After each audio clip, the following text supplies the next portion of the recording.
Mesdames les secrétaires perpétuels, Messieurs les directeurs scientifiques de l'Institut national de physique nucléaire et de physique des particules et de l'Institut de physique, Monsieur le chef du département de physique des particules du CEA, Monsieur le président de la Société française de physique, chers consoeurs, chers confrères, chers collègues, Mesdames et Messieurs, j'ai le plaisir d'ouvrir la conférence débat d'aujourd'hui sur la physique des particules, le modèle standard et au-delà.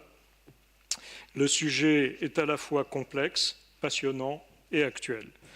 Vous savez que le boson de Higgs a été mis en évidence il y a 5 ans dans le Large Hadron Collider du CERN et annoncé le 4 juillet 2012.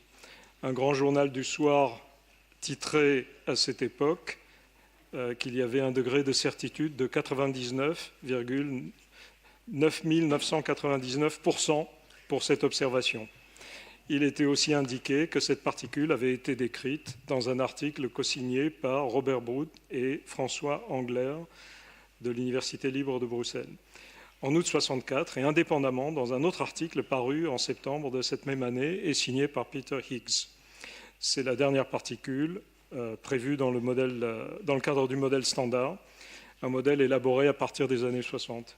Une fois encore, les prévisions de ce modèle étaient confirmées. Il reste cependant beaucoup de questions en suspens, et notamment celle de la matière noire, qui semble présente dans une grande proportion dans l'univers, mais dont la nature n'est pas élucidée. C'est l'objectif de cet après-midi, de passer ces questions en revue. Et je passe maintenant la parole à... Alors, on a trois organisateurs ici, Michel Davier, Pierre Fayet et Jean Iliopoulos, qui n'est pas là aujourd'hui, qui s'excuse. Et je passe la parole tout de suite à Michel Davier pour introduire nos orateurs de cet après-midi. Alors, en fait, avant d'introduire les orateurs, je voudrais dire 2 mots parce que nous avons appris avec grande tristesse, il y a 15 jours, le décès très prématuré de Pierre Binetruy. Pierre Binetruy était un théoricien de la physique des particules initialement, qui s'était tourné ensuite vers la cosmologie et qui a eu beaucoup de contributions à l'interface entre la physique des particules, les interactions fondamentales et la cosmologie. C'est un pionnier du domaine des astroparticules et il a fondé d'ailleurs, il avait fondé le laboratoire APC, Astroparticules et Cosmologie de l'Université Paris Diderot, dont il a été le directeur pendant longtemps. Et ce laboratoire réunit des expérimentateurs, des théoriciens, donc parfaitement en symbiose pour discuter de ces questions. Et il a été un animateur infatigable.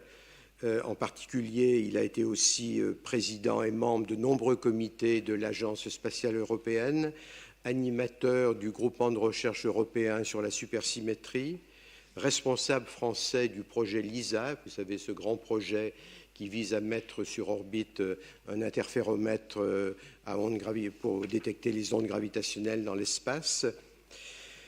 Et donc, c'était vraiment quelqu'un qui a joué un rôle important par ses contributions, par son sens de l'organisation, son effet dans l'entraînement qu'il a donné à ce domaine des astroparticules.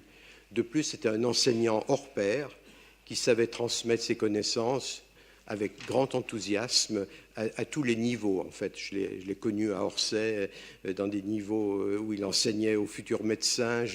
On l'a vu dans des cours de physique théorique très avancés. C'était quelqu'un vraiment de très très grande valeur.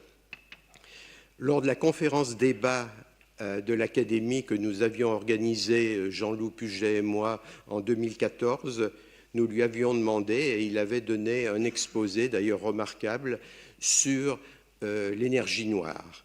C'était un problème majeur en cosmologie, l'énergie noire. Pourquoi environ 70% de l'énergie de l'univers est sous une forme malheureusement encore inconnue, et il nous avait présenté l'état des tentatives de description de ce secteur très mystérieux de l'univers. Donc, pour lui rendre hommage, nous souhaitons dédier la conférence débat d'aujourd'hui à sa mémoire.